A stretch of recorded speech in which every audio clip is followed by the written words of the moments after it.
The invitation never came. Not a card, not a text, not even the accidental group chat leak that families usually can't avoid. It was Thursday night when I found out. Mom called after dinner, voice honey sweet with guilt. "Sweetheart, just so you know, there's a little get-together for Isabel on Saturday, nothing formal." I nearly laughed. A get-together, the kind that requires event planners? "Don't be dramatic," she said too quickly. Her friends wanted to celebrate the promotion and, well, Jonathan recently asked her something special. Something special like an engagement? Silence. Then a sigh. "We didn't want to make it awkward for you." Awkward. The word families use when they mean we chose a side. I stared at the blank call screen after she hung up, the uneven sound of my own breathing filling the apartment. Isabel was my only sister, golden, loud, perpetually first at everything. I'd learned to clap for her while quietly sweeping up whatever pride fell to the floor. Being excluded still surprised me, though. We'd had disagreements, sure, but this? This sounded deliberate. Friday morning news arrived through social media as expected, Isabel in a blush-colored dress, ring flashing like a spotlight. Mom and Dad flanking her, beaming. Captions full of hearts and hashtags. Forever starts now. The comments were full of "finally," and "so happy for you both." Buried between them was one question from a mutual friend: "Where's Anna?" No reply, of course. For half an hour I stared at the photos. Then I opened a new tab and booked a ticket to Santorini. It wasn't impulse, it was strategy. Mom always said running away solved nothing. She was right. But leaving fixed everything. The flight left at dawn. By sunrise, the white cliffs drowned every thought louder than wind. I checked into a modest hotel carved into the hillside, the kind where every balcony looked like a secret. The receptionist asked if I was celebrating anything special. "Yes," I said, "freedom from family group chats." She laughed, wrote honeymoon suite, single occupancy. The Mediterranean does strange things to anger. It dilutes it into reflection. I spent mornings walking through tiny streets that smelled of citrus and wet stone, afternoons sketching people I'd never meet, and evenings writing postcards addressed to no one. On day 3, a thought slipped quietly into my head. Maybe this was what independence truly felt like. Not triumph, not loneliness, just air finally belonging to me. By day 4, I stopped checking my phone altogether. When I finally turned it back on, 73 notifications blinked like needy eyes. Texts from friends, a few from coworkers, and 4 missed calls from Mom. Then one message from Isabel: "I heard you took off somewhere. Wish you were here." Everyone keeps asking. No apology, just the kind of sisterly PR she perfected. I typed a reply, deleted it, and instead posted a sunset photo. Some celebrations are quieter but equally necessary. Half my contacts liked it. Isabel didn't. The trip extended organically. I wasn't avoiding home anymore, I was chasing peace. Between wineries and ferry rides, I sketched plans I'd abandoned years earlier. An idea for an online interior design studio that prioritized affordable renovations for renters. Clients had once told me, "You have taste but no marketing." For the first time, I cared enough to prove them wrong. Every sunrise became a meeting with myself. By the 3rd week, I had a name, a domain, and potential investors. Maybe absence really is a creative director. Back home, I expected frost. Instead, I returned to headlines, local ones at least. Photos of Isabel and Jonathan plastered across society pages. The Rivera engagement, style, sparkle, and surprises. The surprise, apparently, was that the venue caught fire midway through dancing. No injuries, just spectacle. The caterer's van short-circuited, turning the manicured courtyard into chaos. Watching interviews online, I actually laughed. Some poetic systems run on karma. I avoided the family group for 2 more weeks until Mom cornered me by phone again. "You disappeared for a month," she said, half reproach, half worry. "I went on vacation. You sound different. It's called breathing." A pause. "Isabel feels terrible you weren't there." She should. "Anna, please, she wants to make amends. She's hosting Sunday dinner, just family." Like the get-it-together? That was poorly handled. "I'll think about it," I said. She exhaled, hopeful. "Good. It's time we all moved past misunderstandings." What she didn't realize was that I had already moved past, through, and beyond. Sunday arrived. I wore the calm of someone who had stopped chasing approval. The table sparkled with new silverware and an excess of apologies waiting in crystal goblets. Isabel hugged me as if our last hug had never been skipped. "You look amazing. Grease suits you." "Sunlight tends too," I said, smiling. Dad poured wine like diplomacy. Mom watched for cracks. Dinner began with awkward chatter about weather and work. Halfway through dessert, Dad finally ventured, "We should have been honest about the party." It became larger than we planned. "It always does," I said. "Anything involving Isabel becomes an event." She winced. "I've missed you." I leaned back. "Did you? Or the version of me that claps on cue?" Silence fell, brittle and exposed. Then Mom, desperate to fix what honesty had broken, asked about my little design projects. I told them carefully. The truth, second space studio, launching soon, investors interested, first clients already lined up. They blinked, processing. Dad recovered first. "That's ambitious." "Better than envious," I said gently. Isabel forced a smile. "We could collaborate. Jonathan's company works in real estate." Something in her tone hinted convenience, not reconciliation. But revenge disguised as opportunity? That was my native language. "Of course," I said. "Let's talk contracts." Her smile faltered a millimeter. "Contracts?" "I learned from family," I said. "Verbal agreements can burn down easily." Mom coughed into her napkin. Dad refilled his glass. Dinner ended politely, the way ceasefires do.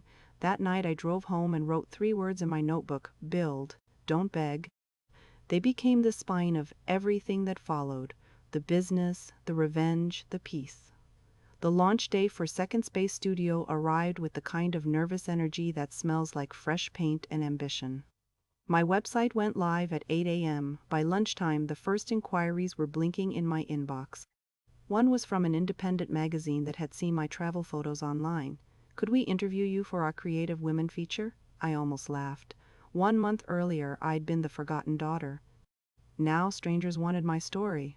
I spent the following week sleeping little and drafting endlessly. Social media did its mysterious work. People loved the tagline: "Redesign, reclaim, reimagine." Soon, small apartment projects turned into full renovations.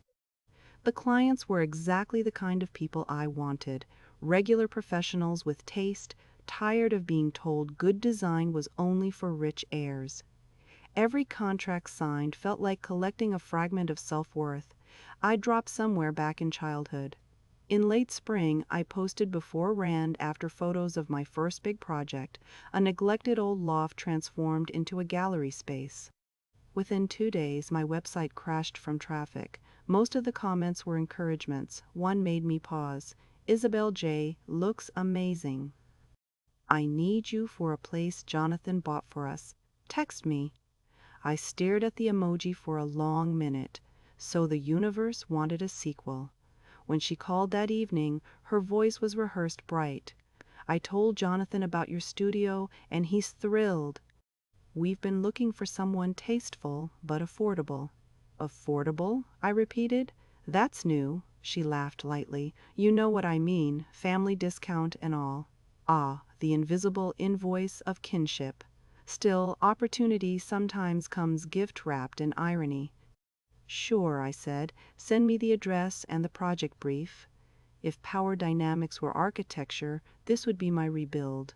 Their new house was predictable: 3 floors of suburban triumph, already overfurnished with things meant to impress rather than comfort. Isabel greeted me at the door wearing gym casual perfection while Jonathan scrolled his phone loudly, the modern male accessory to every meeting. "We're thinking modern minimalist," she said, gesturing around at beige abundance. "Less is more, right?" "Less," I agreed, "can definitely be more." Jonathan nodded, distracted. "Budget's flexible, but timeline's not. We'd like to move in before Christmas." "That's manageable," I said, writing notes. "I'll send a proposal." Isabel clasped her hands. "You're the best, Anna." "It'll be nice actually doing something together." Her smile, I noticed, trembled at the edges, a hairline crack in her golden statue persona. When I got home, I added a new folder on my laptop, Rivera Project. 2 days later, we signed a formal contract. My parents called that evening, giddy. "We heard you're redecorating for Isabel and Jonathan. See, everything's mending already." "Mending," I echoed. "Yes, something like that." They never asked about fees. They assumed the arrangement was charitable, as family should be. That suited me. Real generosity is letting people underestimate you. Work began slowly. Jonathan rarely showed up. Isabel hovered too much. She'd comment on every choice. "Are you sure about that wall color? It feels serious." "It's slate gray," I said. "Serious builds resale value." "Oh." She tilted her head, pretending to understand. Whenever crews installed something, she'd text friends photos captioned, "Designer Sis at work, Sob R, a performance of sisterhood for public redemption." I let her. Every post marketed my brand. Revenge rarely needs confrontation. Sometimes it just needs patience and an algorithm. Halfway through summer, payment lag started. Isabel claimed banking delays. Jonathan promised transfers that must not have gone through. I smiled, collected records, and kept renovating. By August, the house was nearly done, elegant, calm, stripped of the loudness they mistook for taste. The final invoice waited silently in their shared inbox, detailed, polite, outstanding. 3 weeks passed, then an email arrived from Isabel. "Money's tight after some unexpected expenses. Can we delay the final payment till next quarter? Love you. Expenses." Right. Probably for the honeymoon photo shoot, already dripping across Instagram tags. I hit reply. "Payment is due within 10 working days as per contract. Default interest begins day 11. Love professional accountability." An hour later, Jonathan called, voice full of forced charm. "Is this serious? Charging interest on family?" "On clients," I corrected. "Family gets late fees just like everyone else." He muttered something about ungrateful sisters. I smiled so hard, my cheeks protested. By the 10th day, payment arrived. 2 weeks later, the bank called. Isabel's check had bounced. I forwarded the alert to both of them with minimal commentary. "When funds synchronize with promises, let me know." No response. The following morning, the story broke in local headlines: "Jonathan Mendez under investigation for investment fraud."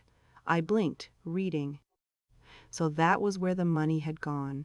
Text messages flooded me, friends, old classmates, even mom in panic. "Have you spoken to your sister? She's devastated." Devastated was an understatement. Her social pages vanished within hours. I considered calling, then remembered Greece and how silence had healed me faster than apologies. Instead, I drafted an email to my accountant: "File a lien against Rivera Property for unpaid services, standard procedure. Revenge, meet documentation." Weeks later, Isabel appeared at my office unannounced, eyes red, makeup perfect. Mom hovered behind her like a human regret magnet. "Can we talk alone?" Isabel asked. I offered them the conference room. She sat, twisting a tissue. Jonathan's business. It was worse than anyone knew. Accounts frozen. I might lose the house. I folded my hands. "That's unfortunate." "We didn't mean to ignore your invoices," Mom added briskly. "Things caught us off guard." "Understandable?" A long pause. Finally, Isabel whispered, "Could you retract the lien? At least until I sort out everything." I studied her face. The same beautiful confidence that once excluded me now cracked like porcelain. "I could," I said softly. "But then I'd have to explain to my investors why a company that preaches fairness practices favoritism. It might hurt future women entrepreneurs who depend on our integrity." She swallowed. "So you won't." "I can't." Her tears shimmered. "I'm sorry for the engagement. I was stupid. You didn't deserve that." "No, I didn't," I said. "But I deserved this clarity." Mom started crying then, quiet, guilty sniffles. "Families forgive, Anna." "I did," I said. "Forgiveness just isn't the same as financing." They left without another word. By winter, her property transferred into receivership. I bought it directly from the auction, anonymous bid, through my brokerage. It was strictly business but also symmetry. Renovations took 6 months. I turned the overdecorated symbol of betrayal into the Haven, a residential gallery showcasing emerging women designers. At the grand opening, journalists asked if the building's previous owners had inspired the project. In a way, I said. Beauty grows best from burned soil. The quote trended. Success transformed family dynamics faster than therapy. Dad bragged to anyone about my company, conveniently omitting past omissions. Mom hosted dinners using my catering connections, gushing, "Anna always handles details perfectly." Isabel didn't attend those dinners. She'd moved into a small apartment downtown teaching art classes. Once in a while she sent polite messages, "Saw your feature in Vogue home." "Proud of you." I always answer kindly. Growth had made pettiness obsolete, but memory remained sharp enough to smile at irony. 2 years later she called again, voice steadier. "I'm engaged," she said. I almost laughed. Habit dies hard. "Congratulations," I managed. "Different this time," she said. "Simpler. I wanted you to hear it from me first, and I'd really like you there." "Really? Really?" she giggled. "Bring whoever you're seeing." I wasn't seeing anyone worth mentioning, but revenge stories need good closings. "I'll bring success," I said. She laughed sincerely. I found myself smiling too. People do evolve slowly, but some learn. When engagement round 2 happened, it was small and lovely. She looked happy, I looked free. Mom wiped tears. Dad toasted both daughters, and for the first time the table felt balanced. After dinner, Isabel caught me near the garden, stars scattered overhead. "I never thanked you," she said. "For what?" "For letting consequences happen." "I think it saved me earlier than mercy would have." "That's a rare sentence," I said. She shrugged. "Artists like metaphors." We hugged, awkward, genuine, maybe permanent. Driving home that night, I realized revenge had finished its job years earlier.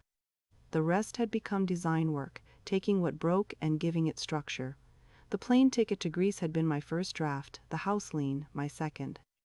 This final piece was the completed blueprint. Under the street lights my hands looked different, no longer clenched, just capable. Some families build walls, others learn open floor plans the hard way.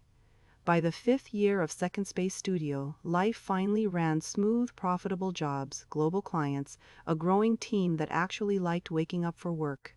The company's motto, "Build, don't beg," hung in steel lettering across our new headquarters, cooled concrete, warm light, everything stable. I'd long stopped checking old memory lanes until an event invitation landed in my mailbox, the Women Who Rebuilt Award Gala. Another, Isabel Rivera, art educator turned creative volunteer pioneer. I laughed out loud when I read that. Fate truly loves symmetry. The gala shimmered with every cliché: flowers, politicians, networkers, champagne. Mom fussed over my hair until I reminded her I was 33, not 13. Dad beamed like he'd built the empire himself. Isabel arrived last, sleek in dark satin, calm enough to make peas look fashionable. We hugged under camera's flash. "Looks like the universe shipped us as a double act," she whispered. "Careful," I said. "We might start enjoying this." During speeches, I listened to powerful women recite the reasons they built new lives: grief, injustice, brave ideas. When my turn came, I ditched the prepared remarks. "I used to think independence meant doing everything alone," I told them, "but it's actually knowing when to stop seeking approval." Sometimes the most radical redesign starts by walking away from the wrong room. Applause came slow, then surged like surf. Afterward, Isabel and I clinked glasses. "Not bad for 2 sisters who couldn't share a toy growing up," she said. "Or a spotlight," I added. She laughed. Different stages now. It was strange but true. The rivalry had disintegrated into respect, sharpened by hard years and humility. A month later, the National Architecture Festival invited Second Space Studio to curate an exhibit on emotional design. They wanted spaces that told stories of starting over. I proposed an immersive installation rooms that transformed around visitors through light and sound. We called it the Gettin' Together. Inside, recordings of dinner table chatter faded slowly as walls expanded into quiet gardens, symbol of leaving chaos for clarity. Viewers wrote anonymous stories on postcards. We displayed them on the exit wall. Opening day drew crowds, but one woman lingered longer than the rest, a travel blogger out of New York. She interviewed me near the entrance. "What made you choose this concept?" she asked. "A door that once stayed shut," I said simply. She grinned, scribbling notes. The feature went viral within a week. Suddenly, the Get It Together wasn't just an installation, it became metaphor in podcasts, think pieces, even business seminars. Turning exclusion into creation. Every success lit a small, forgiving candle inside me for the girl who once waited for an invitation that never came. Late that autumn, I returned to Greece, the same island where all of it began. The hotel manager recognized me instantly. "Designer Anna, you built an empire since your honeymoon for Rome," he teased. "More like a blueprint for sanity," I replied. I rented the same room, spent mornings sketching houses rather than grudges. The sea hadn't changed, but I had. It mirrored me calmer. One evening, as sunset painted every wall copper, my phone pinged, a video call from Isabel. Her background showed art supplies and laughing teenagers. "Hey, Globetrotter." "Guess what?" she said. "What now?" "I'm curating a youth mural project across 5 cities. Need an interiors consultant to help with spaces." "You busy?" I smiled. "Perpetually. But for you, I could make time." "Good," she said.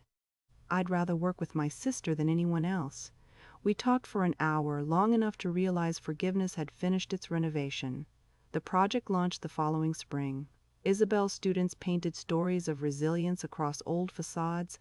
My team refurbished interiors into studios and shelters. Media nicknamed us the Rivera Sisters Revival. For once, having our names linked felt right. During the final ceremony, Mom cried openly, "You two could run the world if you just coordinate schedules." "Let her paint it first," I said, hugging Isabel. She laughed. "You'll design the lighting." Years melted into effortless rhythm. Second Space Studio expanded overseas. The Haven franchise provided spaces for women's collectives. Isabel's programs won national funding. We met quarterly to coordinate, fight mildly, forgive quickly. One night, after another award dinner, I asked her, "Do you ever think about that first party, the one I wasn't invited to?" "All the time," she admitted. "It haunts me, but also it built you." "And burned you a little," I teased. She nodded. "Worth it, looking at us now." She was right. Without that wound, we might have stayed ornamental, not functional. Trauma, redesigned, becomes foundation. Epilogue. 10 years later, a young intern at my firm asked during onboarding, "Where did your motto come from? Build, don't beg?" "It's on everything." I told her the long version, coming home to find celebration without invitation, a plane ticket bought out of fury that turned into freedom, a business born from humiliation, a sister found again through loss. She listened wide-eyed. "That's cinematic, mostly practical," I said. "Life keeps offering demolitions. You decide which ones get rebuilt." After she left, I opened the office window. The city glittered exactly as the Aegean once had, light over movement, proof that peace can exist in busy places.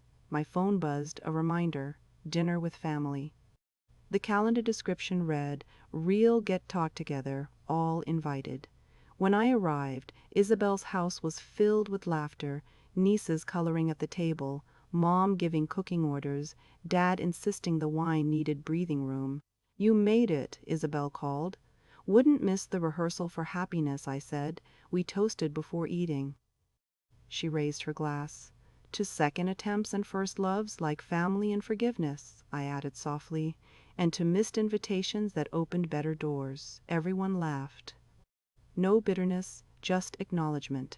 Later that night, after dishes and stories, I stepped into the garden. String lights swayed above, the same sort I'd once installed in clients' homes as symbols of new beginnings. Isabel joined me, wrapping a shawl around her shoulders. "You ever plan another solo trip?" she asked. "Every year," I said. "It's tradition. Mind a plus one sometime?" I smiled at her. "We'll see if you earn the invitation." She grinned, mock offended, then bumped my shoulder. Fair. We stood together a long time, quiet except for cicadas creaking around us. When I finally left, she pressed a small envelope into my hand. Inside was a drawing. Our childhood house, sketched in ink, captioned Get It Together 2.0. I laughed until I cried. Driving home, windows down, I realized revenge had long ago folded itself into empathy without losing its edge. It had taught me boundaries, design, pride, patience. Most of all, it had taught me this: sometimes the point isn't being invited back, but owning enough peace to choose whether to come. I pulled over at a bakery still open, bought 2 croissants, one for breakfast, one for memory, and thought, this is how stories end when women build their own homes. And that's how mine stayed standing.